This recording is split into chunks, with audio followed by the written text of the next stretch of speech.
Bonjour madame, bonjour, voici ma capsule. Euh, alors pour commencer, la question 1. Après avoir saisi toutes les opérations du mois, quelle procédure exécutes-tu pour t'assurer que tes états financiers représentent la réalité et qu'ils sont cohérents? Ben là, comme vous le savez, j'ai eu de la misère avec ma validation, fait que je peux pas trop vous dire si c'est tout correct, là, mais bon. Euh, la petite caisse, j'ai rien validé parce que de ce que je sache, j'en avais pas de rapport de petite caisse. Fait qu'on n'a pas pu faire le décompte et le comparer avec la bébé. Pour la caisse, c'est pareil, j'ai pas eu de rapport, fait que je peux pas valider. La banque, pas du tout valide. Normalement, avec des chiffres normaux, euh, j'aurais, désolé, j'aurais regardé chaque transaction du mois, voir si les transactions se retrouvent dans la BV, dans le compte de banque et dans le relevé bancaire. Euh, Puis s'il y en a qui manquent, soit je retranscrirais, parce qu'admettons, on a oublié de le faire, ou ben ça aurait pu aussi parce que c'est mettons le relevé bancaire ne contient pas un certain chèque qu'on a transmis le 28 septembre, ben ça s'est arrêté parce que le chèque c'est tout simplement pas rendu et on fait rien avec, on laisse attendre le mois prochain. Pour le compte client, ben il était pas équivalent. Euh, Encore, ben rien va être valide là. Euh, En fait, ce que j'aurais dû faire, ce que j'aurais fait, ce que j'ai fait, mais que ça peut marcher, c'est que,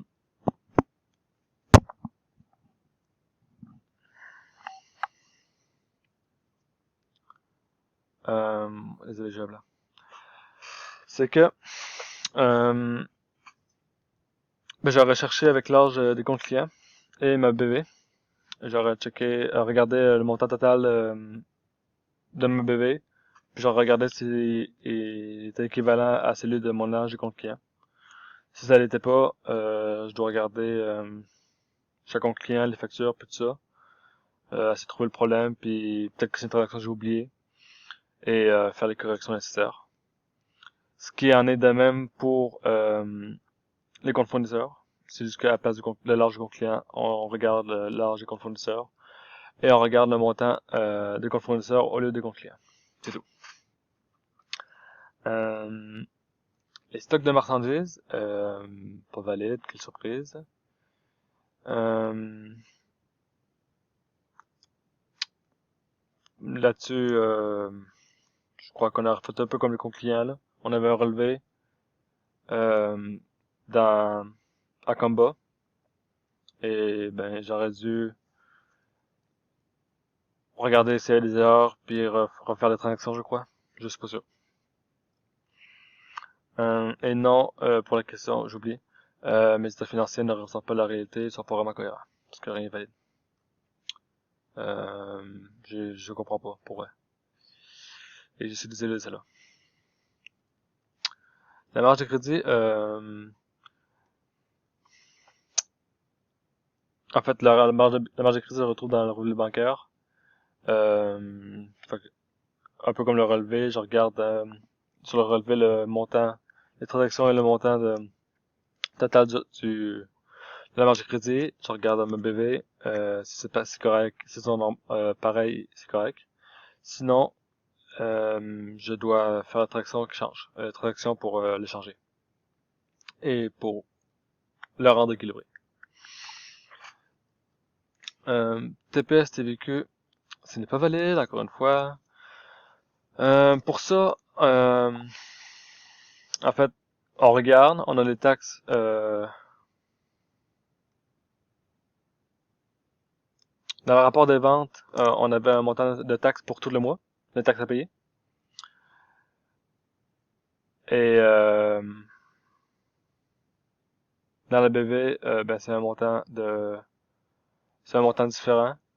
Ah, quoique, peut-être que je viens de voir ça, peut-être que j'ai pas regardé dans le bon rapport. Je crois, je sais pas. Mais normalement, on regarde dans tout ce qu'on a, Non, non, ah non, c'est correct, c'est correct. Ben, j'ai d'abord rapport, c'est correct. Tout ce qu'on a vendu, ça nous donne tous les taxes du mois qu'on doit payer. Et ce montant-là doit être pareil que ce qu'on a dans le BV dans taxes à payer.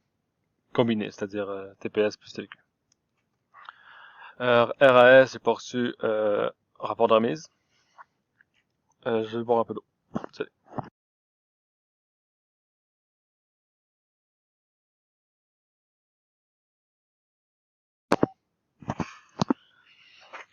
Pour les salaires, les comptes ne valident pas.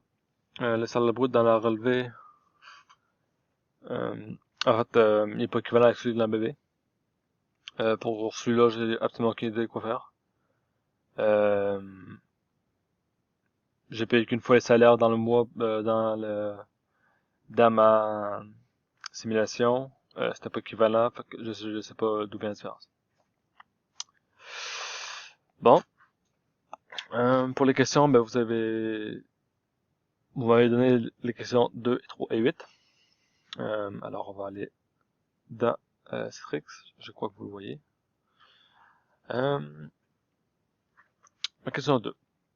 Je vois le compte frais payés d'avance. Qu'est-ce qu'il y a dans le solde au 30 septembre? C'est ça, ouais. Ben on voit que dans le frais de paiement d'avance, il y a ces deux transactions-là.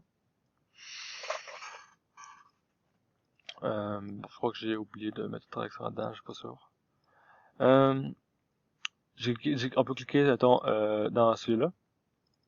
On clique. On peut voir que dans les frais de paiement d'avance, on a réduit ce qu'on avait d'une assurance. On a réduit un autre montant d'assurance. Et c'est deux assurances différentes vu que c'est deux lignes différentes. Ok, bonjour madame, j'ai eu un bug. Euh... En fait, mon casque écoute a arrêté de... C'était fermé tout seul. Donc, j'étais mis en muet pendant un bout de temps, alors je vais recommencer où que je crois que j'étais rendu. C'est-à-dire la question 2 et 8. Euh... Alors, ça c'était les frais payés d'avance pour le 30 septembre. 30 septembre, frais payés d'avance. Ok. Dans les frais de payés d'avance, ici maintenant, on clique sur cette transaction. On peut voir que euh, il y a deux montants d'assurance qu'on paye, vu que deux lignes, et il y a les l'immatriculation. Donc, dans les frais payés d'avance, ce qu'il y a dans sa solde, c'est les immatriculations et deux assurances différentes. Pour la question 8, nous allons contracter un nouvel emprunt pour acheter la bâtisse et effectuer les rénovations. Pourquoi? Que se passera-t-il lorsque nous effectuons les versements chaque mois? Quel est l'impact sur la rentabilité? En fait, on a fait ça parce qu'on a grandi le garage, ce qui était une directive de la maison mère, on pourrait dire, de Solus. À chaque versement, l'argent de la banque baissera pour faire baisser les comptes fournisseurs. L'impact sur la rentabilité est nul, car les comptes affectés font partie de l'actif et du passif, tous deux dans le bilan. C'est-à-dire que la banque, c'est dans l'actif, et les comptes fournisseurs sont dans les passifs. Fait qu'on crédite la banque pour faire baisser l'argent, et on débite les comptes fournisseurs pour faire enlever notre dette, ce qui fait qu'on paye. Le seul moyen que la rentabilité est nulle, sauf si on prend en compte les amortissements de la bâtisse. Parce que comme on peut voir là, euh, ce que j'ai mis en bleu, les 5000, ce sont des, okay, ce sont des comptes de charge. Et on peut voir qu'il y a les trucs d'amortissement. Et on peut voir en haut que il y a amortissement bâtisse. Alors c'est le seul moyen que ça monte parce que les comptes de charge, ils se retrouvent dans le résultat et donc affectent la rentabilité.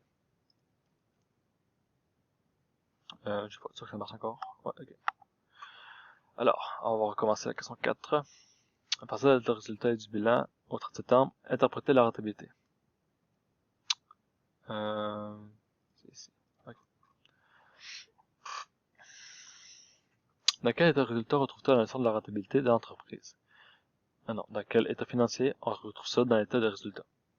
Explique-moi ce que signifie la rentabilité. Ça signifie le bénéfice ou la perte nette de l'entreprise. Donc, l'argent perdu ou gagné au cours de du mois de l'état de résultat. C'est-à-dire, on fait, pour trouver ça, on fait toutes les ventes moins toutes nos charges et ça nous donne soit la rentabilité, soit le bénéfice, soit la perte nette. Pour la question, est-ce que on est rentable à 2015?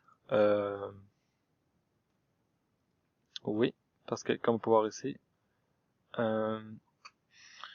notre bénéfice net est de 2990,73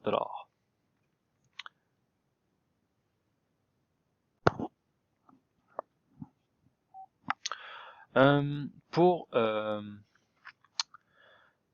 marge bénéficiaire brute et la marge bénéficiaire nette, la marge bénéficiaire brute est égale à 100%, car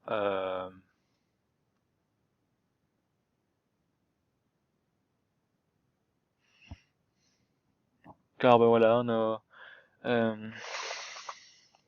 on a fait le bénéfice brut divisé par le produit d'exploitation, le bénéfice brut qui est ici, et les produits d'exploitation sont ici. Et c'est le même montant, ça qui a donné 100%.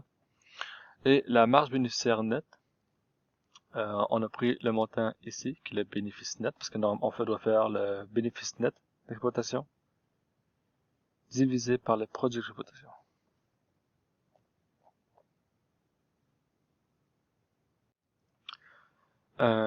Ce qui nous donne, on a fait de 2990,73 divisé par 46 927,26, ce qui nous donne 6,37%.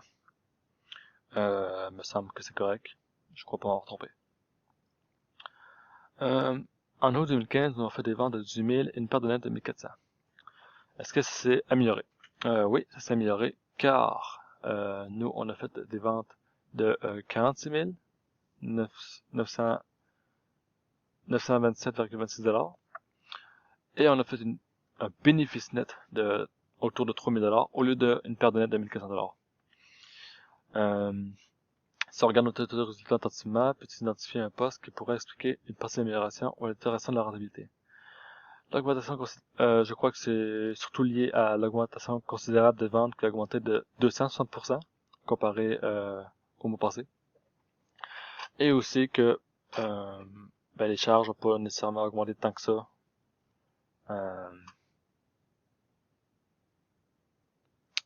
Ouais, c'est surtout ça. Il y a aussi sûrement d'autres comptes dans les charges qui ont augmenté ou baissé, mais ça c'est plus minime un peu. On est rendu là. À partir de quel état financier peut-on trouver la valeur nette de l'entreprise? Le bilan. Qu'est-ce que signifie la valeur nette? La valeur nette, c'est la valeur que votre entreprise a à une date précise, c'est-à-dire la date du bilan. Et